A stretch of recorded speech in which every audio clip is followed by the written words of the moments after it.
All right, welcome back to episode 4 of Not Another Moto Pod, hosted by Sam Fury. We had San Diego this week. Really good racing, great racing, all the heat races, LCQs even, and all the way into the main. So we had some bright spots. We had some new winners. We had some 53rd time winners, Eli Tomac in the 450s. Really a lot to talk about this week, so we want to jump right into it, right into the 250s. Like I said off the top, new winner in the 250 class, Juju Beaumaire, took his first 250 Supercross win. He looked really fast this week. He looked really fast last week. He followed up his second place finish from last week with the win this week. He kind of stalked Cole Davies all race, took the lead just over or just under halfway early from Cole Davies. Um, Juju looked fast again in qualifying. He got third in his heat race. He had a bad start in the heat and kind of ran some guys down. So he was fast all day. He looked primed to get a win tonight. And with Deegan's rough start in the beginning, he really showed that he was the class of the field. He is maybe the only guy that has the raw speed that Deegan has. So we'll see. We'll see more from Juju, and Juju looks like he might put up a fight for this title. Going to make things interesting this season. Second place, we had Jordan Smith. Another good ride from Jordan, following up his podium again last week. He looked good in his heat as well. He got second place. He rode around in third early in the race. It looked like he made a few mistakes that allowed Juju and Cole Davies to get away from him early in the race. But he just kind of, made up for everyone else's mistakes and rode his way in a second. Looked really good while doing it. Third, we do have Hayden Deegan. Like I said off the top, Deegan got a pretty rough start. He started around eighth or ninth. Really only got up to third. It was kind of underwhelming. We kind of expect him to have the all out speed, the raw speed to make up for bad starts. We've seen him do it in SMX. We've seen him do it outdoors. We haven't really seen it yet in Supercross, but we know it's coming. Deegan sounds a bit dejected on the podium. I wonder if that has to do with just not winning, or he's taken a bit more of a respectful approach this season, it seems, in his podium speeches.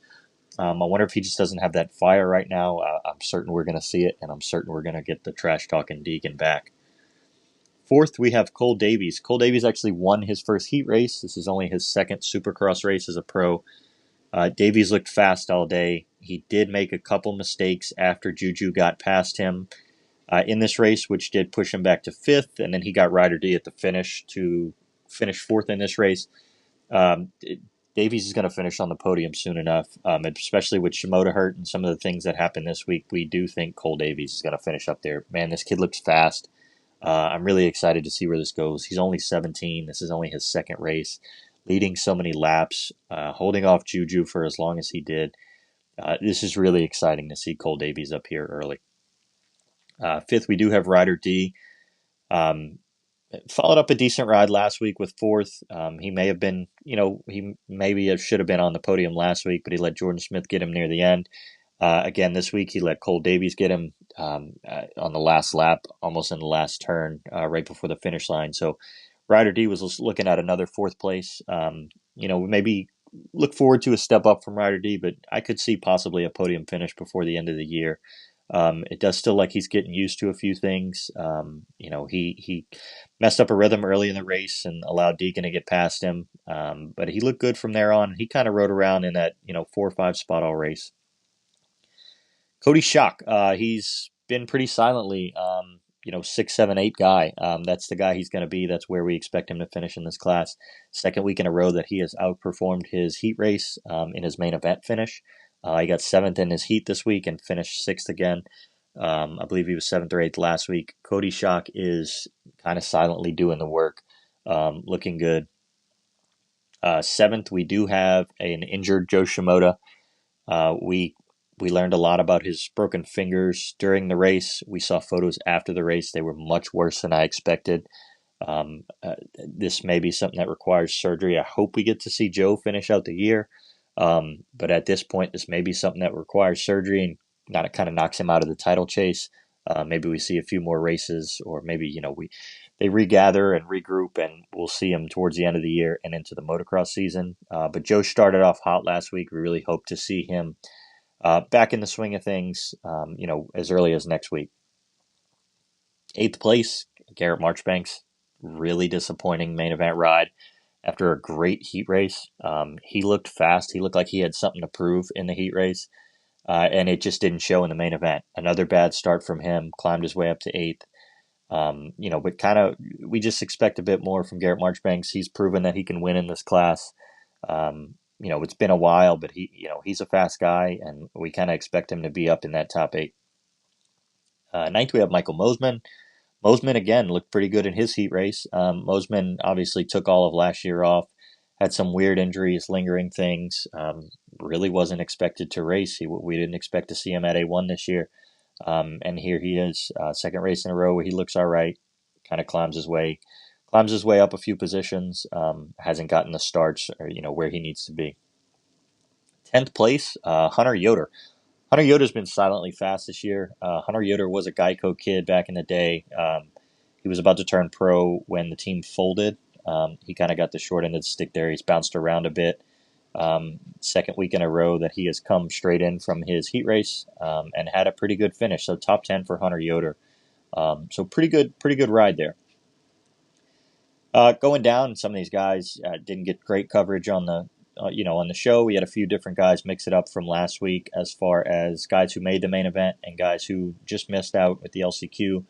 11th, we had Anthony Bourdain. 12th, Cole Thompson.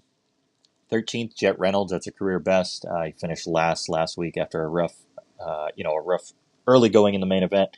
So 13th is great for him. Hope to see a top 10 from Jet Reynolds soon, obviously.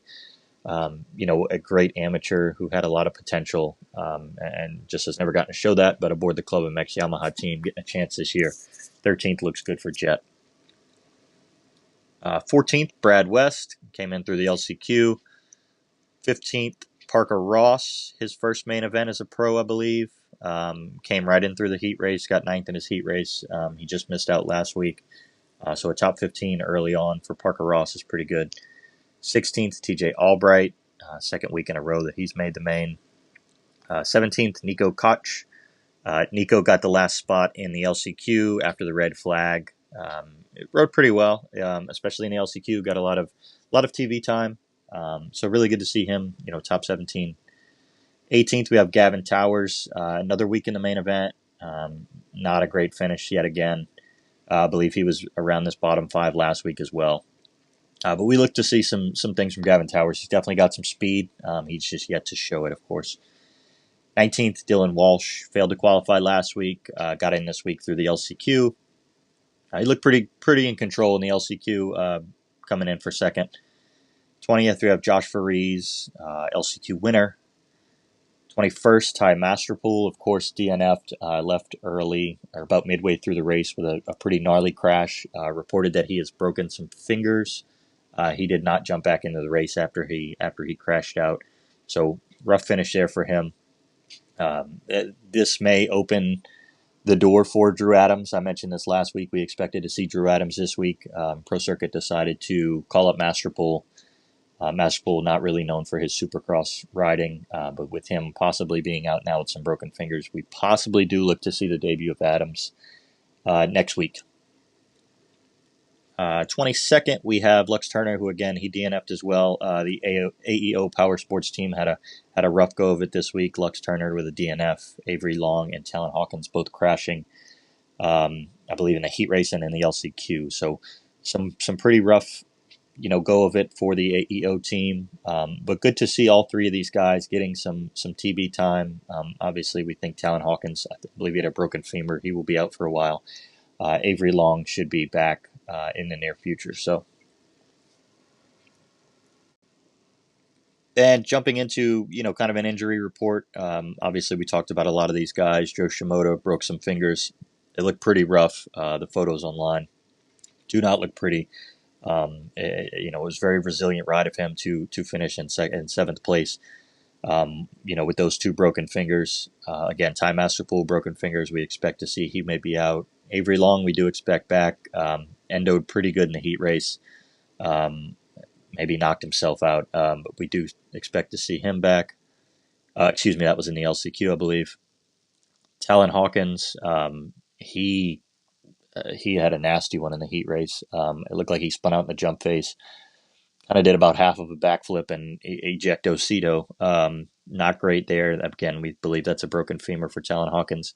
And Styles Robertson, who did not race on the night, believe he cased the quad in qualifying.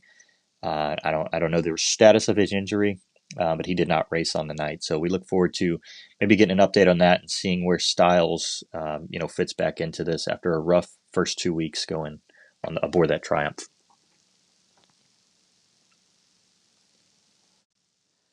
Moving over to 450s for this week, San Diego had some really great racing up front. A bit stagnant from 7 to 22, really. Not much TV time, but it didn't look like much racing was going on.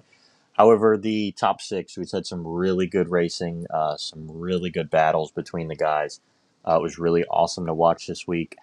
Eli Tomac, 53 wins. He's the first ever to win in 11 consecutive seasons. He rode phenomenal. He started around 3, 4, 5, battled up there. He made a quick pass on Roxon early, made some pretty good work of Webb about halfway through the race, and then held off Jet for 9.5, 10 minutes. Man, it was awesome. He never showed signs of weakness, didn't show signs of slowing down. He was out there flying. Really cool to see Eli this late in his career, kind of making a comeback after a rough by his standards last year. Eli's proven that he's not going anywhere. Second place, we did have Jet Lawrence. Early in the race, I thought Jet sat behind Mookie and his brother Hunter a bit too long. I think he kind of let Eli get away early. I think if he would gotten up in the battle earlier in the race, I think him and Eli could have handled Webb a bit earlier and had maybe a few more laps to, kind of chase each other down.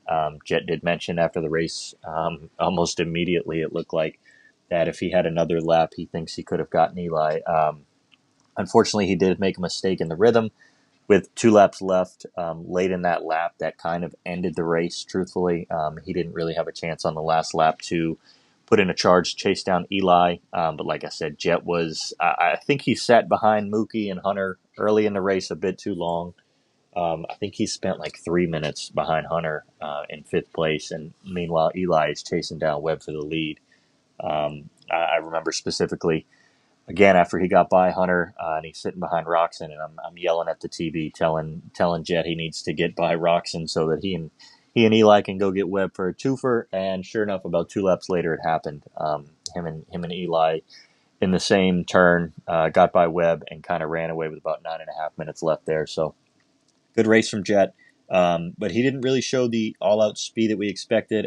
Jet usually can close gaps pretty quickly, and we didn't see that as much this weekend. Kind of similar to last weekend, obviously. A second this weekend, much better than a 12th last weekend. We do expect more going forward. But maybe a few things still going on with Jet. Maybe still getting used to the bike. So we'll see how that looks in the future. Still looks fast, still ready to battle with Eli, but just not quite the Jet that I expected. Third place, we did have Cooper Webb. We know Cooper Webb was sick all week. He led this race for more than half of the race, about 10.5 minutes. He looked good out front. I was shocked that Roxon didn't get him for third. Classic Webb-Roxon battle. We've been seeing this for years now.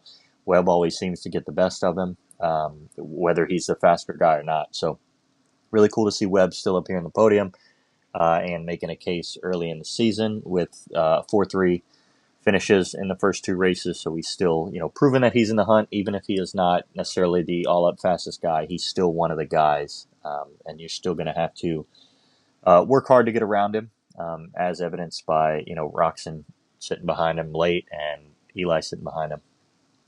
Fourth, we do have Ken Roxon. Roxon rode really well, second week in a row, 4-2 finishes on the year. I really think Roxon is one of the guys. He's not going to be a championship contender just because it's so stacked at the top, but he is very easily the next guy. Roxon's been this guy for so long. He still shows that he has the racecraft and the IQ and the speed, to make it work. He's going to win a race this year. Excited to see it, and excited to see how well he's riding early in the season for yet another year. Fifth place, Hunter Lawrence. Hunter, we know, was sick as well. Hunter actually passed Roxon to get in a second early in this race, and I mean, this was a couple minutes into the race. I'm sitting there thinking Hunter's going to win. He only had Webb in his sights, and truthfully, I thought Hunter was going to go chase down Webb and just get a big lead. Didn't happen, obviously. Roxon got him back pretty quickly, about a lap later, and Hunter just started to fall. He did have a great start though. Started in third, worked his way up to second quick. Dropped back to fifth, but again, I mean, getting passed by Eli Tomac, Jet Lawrence, sitting behind Cooper Webb and Ken Roxon, nothing to scoff at. So a good race for Hunter, and a good bounce back from last week's 11th. Sixth place. This is kind of where the racing stopped. Truthfully, Chase Sexton got sixth place after falling early in the race on his own. Unfortunate. We see it a lot. We saw it in outdoors last year. He goes and wins a race looking like he's on top of the world and the best rider in the world, and next week he makes a silly mistake and kind of takes himself out of it. He's allergic to momentum. It's fine. He's still one of the fastest guys in the world. He's still in this hunt.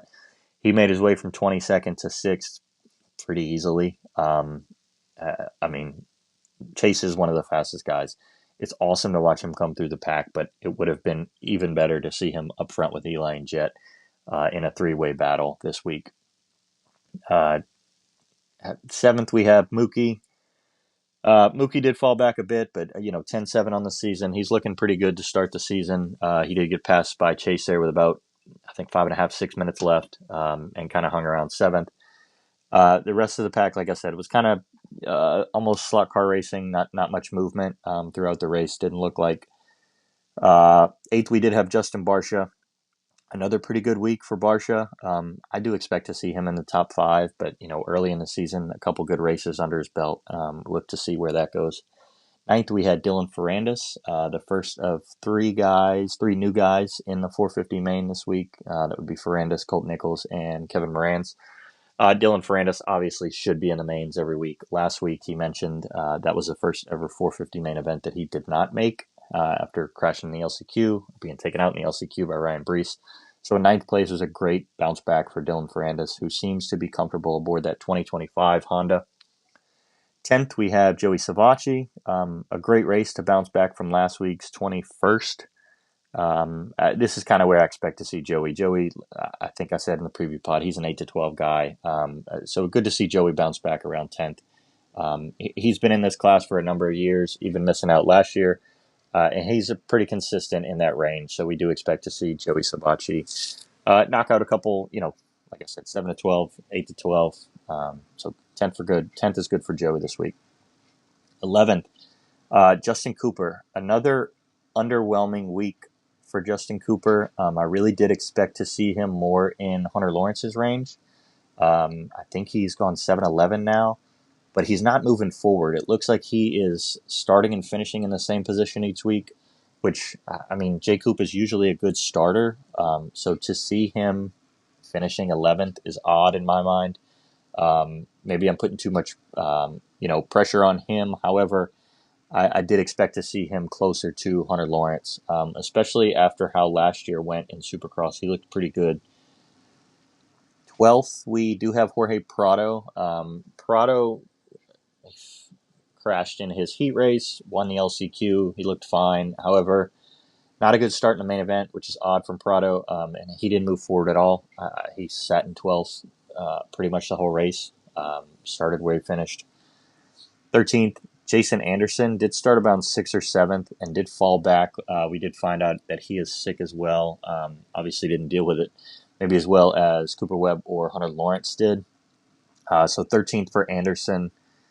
14th, Justin Hill. Not really following up on his 8th place last week, but this is kind of what we're used to with Justin Hill, up and down. So it is just a down week for him. 15th, Vince Friese. Freezy, man, great start in the heat race, holding up everybody except for Eli. Great start in the main event, holding up some people early again. Webb got around him early, and then the cavalcade kind of came. But man, Vince is Vince. He screwed with Eli and Jet with about 2 minutes left in this race. Eli almost landed on him, almost threw away his race. In the next turn, he got in Jet's way in the whoops and then turned down pretty early on Jet. Jet made quick work of him, but man, he was just in the way. You could tell that he was not willing to move out of the way of that battle, and so late in the race it was odd. But it's such a Vince Freezy, a Vince Freezy way of racing, unfortunately. 16th, Benny Bloss, better than last week's 22nd. Good race for Benny. 17th, Shane McElrath. 18th, Colt Nichols, bouncing back from not making it last week. 19th, Oldenburg. 20th, Chiz. Another week, another main event for Chiz. Another 20th place. 21st, Kevin Moran's made his way in through the LCQ. I don't think Moran's made a main last year. It's just a good bounce back for him. He had a good 2023 and a not so good 2024. So good for him to bounce back and make the main. 22nd, we did have Aaron Plessinger who DNF'd. I believe he cased the quad around the middle of the race and just pulled off. Just didn't finish the race there. So all around good racing, especially up front. Those top 6 guys are, kind of showing on speed that those are the guys who can make moves and get away, which is not surprising seeing the names that we have up here. We did go another week without any major injuries in the 450 class. AP was a bit shaken up, but there's word that he is going to race next week and he'll be just fine. And then obviously we are still waiting to see the debut of Christian Craig whenever that comes about. And looking forward next week, Anaheim 2, more of the same. Or I expect to see Eli, Jet, Hunter, Cooper, Chase, the guys up front. We want to see a battle between Juju and Deegs. We want to see that go down in the 250 class. Juju and Eli do have the red plates going into next week. Deegan and Jet are both 10 points down respectively in their classes. I do still think they can come back and win their classes. Maybe Deegs a bit harder. He's got a battle. He's only got 8 races left, and Juju looks solid. We maybe expect to see a weirdo race, or if Juju doesn't get a great start, maybe Deegs can hold him off and make a big points haul. But Deegs might be in trouble, yo. We'll see going forward. We want to talk about betting. The betting the last couple weeks, odds have been pretty good. I think Eli Tomac was like plus 350 this week to win. Personally, I've lost $40 on Jet 2 weeks in a row by not winning. But pretty good odds, makes things interesting. So, a fun little thing to look into if you're looking into betting on next week's Supercross.